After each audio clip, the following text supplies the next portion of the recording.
Shalom Vracha, que je vous protège, vous donne la santé, Keneratson. Dans la, le chant qu'on chante chaque jour dans la prière, H.G.H. Moshe Obni Israël, il y a quelque chose de magnifique.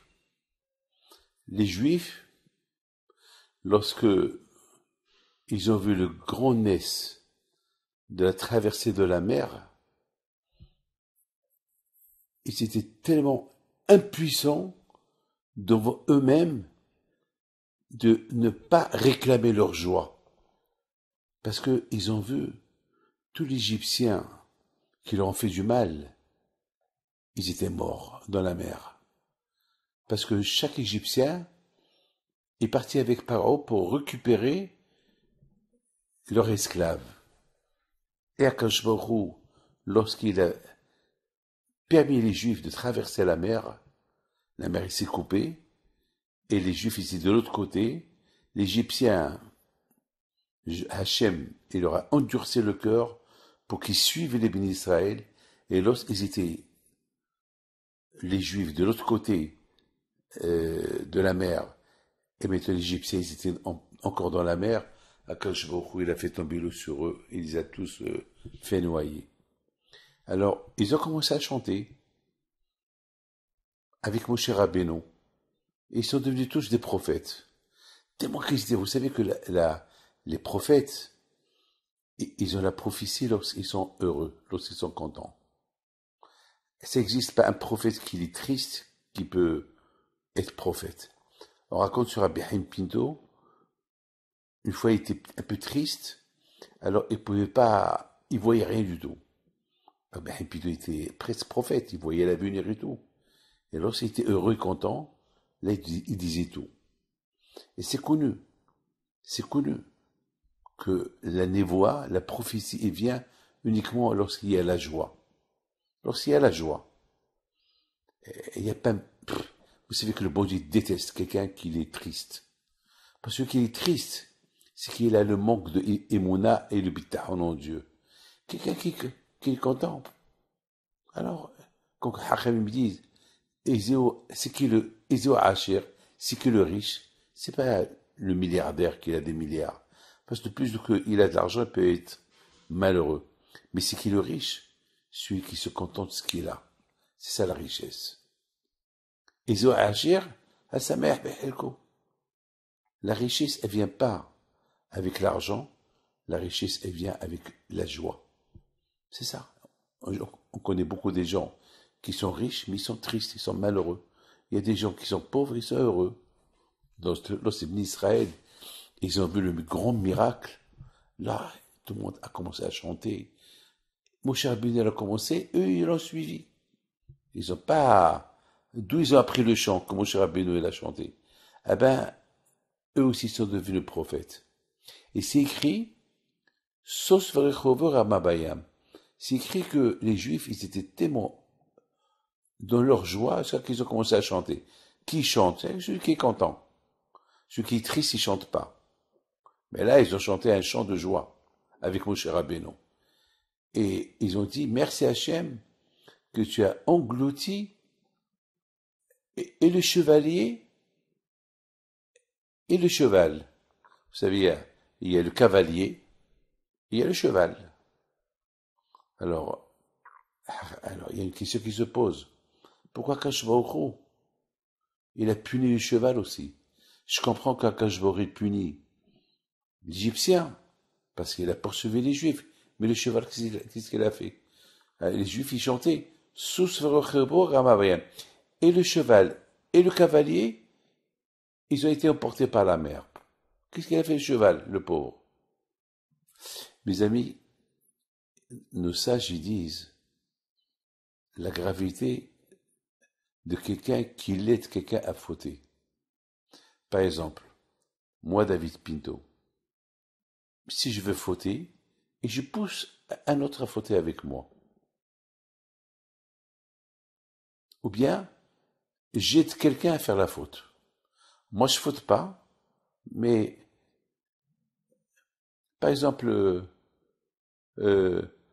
quelqu'un, par exemple, qui va poser un diamant exprès pour que quelqu'un il le vole. Un pauvre qui va passer va trouver un diamant.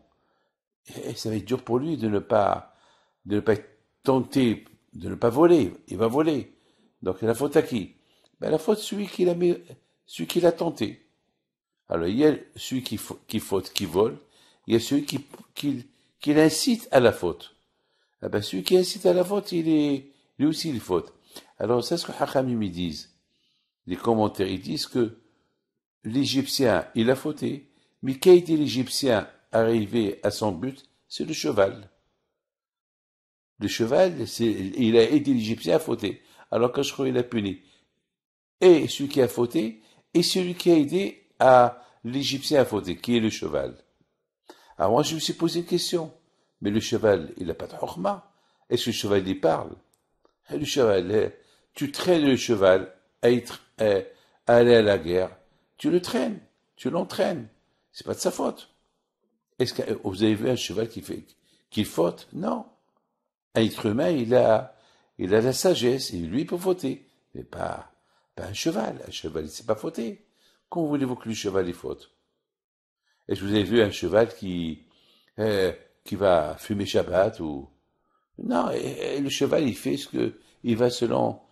Vous savez, quand je vois qu'il a donné l'intelligence à l'être humain, le cheval aussi, il est intelligent, mais à sa façon. Mais c'est pas de sa faute, le cheval. Pourquoi tu le punis? Mes amis, je voudrais vous dire quelque chose. Il y a dans la Torah, chez nos sages, il raconte beaucoup des histoires sur les animaux. Les animaux qui ont grandi chez les tzadikim, eh ben ces animaux-là, le fait qu'ils habitent chez les tzadikim, comme Rabbi Pinhas ben Yair, qui était le beau-père à Rabbi Shimon Yochai. Une fois, les voleurs, ils ont volé son cheval, et pendant 3 jours, les voleurs lui donnaient la paille volée, la paille. Et le cheval n'a pas voulu manger. C'est qu'un jour, ils ont décidé de le libérer parce qu'ils n'avaient pas qu'il va mourir chez eux. Et qu'est-ce qu'ils vont faire d'un cheval mort, d'un cadavre à la maison? Donc le cheval est retourné chez son patron, Rabbi Pinhas ben Yair. Il a commencé à faire du bruit. Et Rabbi Pinhas ben Yair dit à sa femme, Rabbanite, vite, prépare, ouvre la ferme et donne le cheval à manger. Certainement, ça fait 3 jours qu'il n'a pas mangé. Effectivement, il n'a pas mangé. Vous voyez de là un cheval qui est la grande chez Rabbi Pinhas ben Yair, déjà, il a été imprégné, la shpa'a, l'influence du tzaddik, elle l'a influencé à être lui aussi comme un tzaddik, un cheval tzaddik. C'est de la folie, ça. Mais c'est ça la vérité. On raconte aussi sur un rave qu'il avait une vache, et il a vendu une vache bien travaillée, une vache de quoi labourer la terre et tout. Il l'a vendue à un non-juif. Elle travaillait très bien. Et le Shabbat, il ne voulait plus travailler. 1 fois, 2 fois, 3 fois, il retourne chez le patron. Le goy, il retourne chez le patron et lui dit, attends, il y a un problème avec ta vache. Toute la semaine, elle travaille bien, mais le Shabbat, elle ne travaille pas. Il y a un problème. D'accord, laissez-moi faire. Alors, il a dit, le Shabbat, je sais pourquoi il ne travaille pas le Shabbat. Alors, le Rav, il est parti chez le goy à la maison. Dès qu'il a vu la vache, elle va chez elle. Il lui dit, vache, tant que tu étais chez moi, tu étais juif, mais toi tu es plus chez moi. Il faut travailler Shabbat. Elle a commencé à travailler Shabbat. Mais pour vous dire, la kedusha de la maison, elle est,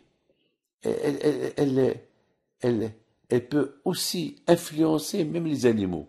Ah, mettons, vous avez compris que le cheval et le cavalier, le cavalier c'est un Égyptien. L'Égyptien, il sait que après les 10 plaies que les Égyptiens ils ont reçues en Égypte, ça y est, ils connaissent qui est Hachem. Donc, pourquoi ils vont aller rapatrier les Juifs? avec tous les coups qu'ils ont reçus, encore, ils vont aller chercher les Juifs. Vous allez me dire, mais c'est le bon Dieu qui a endurci leur cœur pour aller chercher les Juifs.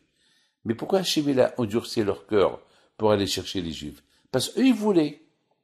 Alors, quand je me on rigole pas avec lui, quand je me voulais ce que tu as dans le cœur. Le fait que ils ont vu, Hachem il a vu que l'Égyptien, vraiment dans son cœur, il voulait retourner récupérer les Juifs, alors qu'Ashbaourou, il les a poussés à y aller.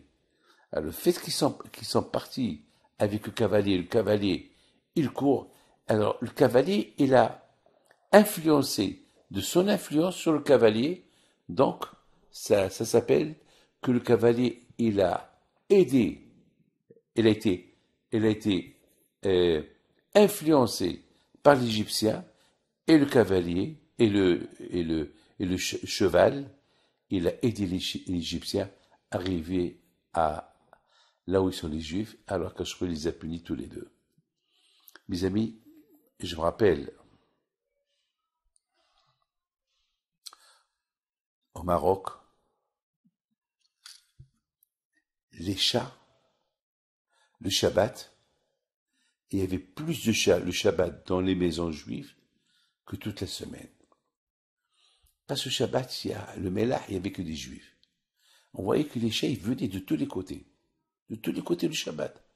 Parce que le Shabbat, il y a la dafina. Et les Juifs, il y a toujours beaucoup de dafina, beaucoup des restes de manger. Que les gens ils jettent. À l'époque, il n'y avait pas à l'époque, il n'y avait pas de plastique poubelle. Il n'y avait pas, à l'époque, vous savez, les gens, ils mettaient toutes leurs ordures à côté de la porte, par terre, et le lendemain, il y avait des gens de la ville qui venaient tout chercher. Mais entre-temps, les chats, ils mangeaient. Ils savaient. Ils savent calculer, ils savent. Donc, vous savez que les animaux, on peut les entraîner à être des... Regardez, de la même façon que tu peux les entraîner à...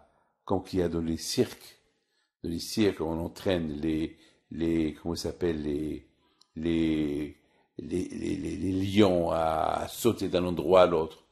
Eh ben, mes amis, on entraîne les éléphants, on entraîne, eh ben, de même. L'animal, il s'adapte. S'il y a une vie juive, une sainteté dans une maison, il s'adapte. Il s'adapte à la sainteté de la maison.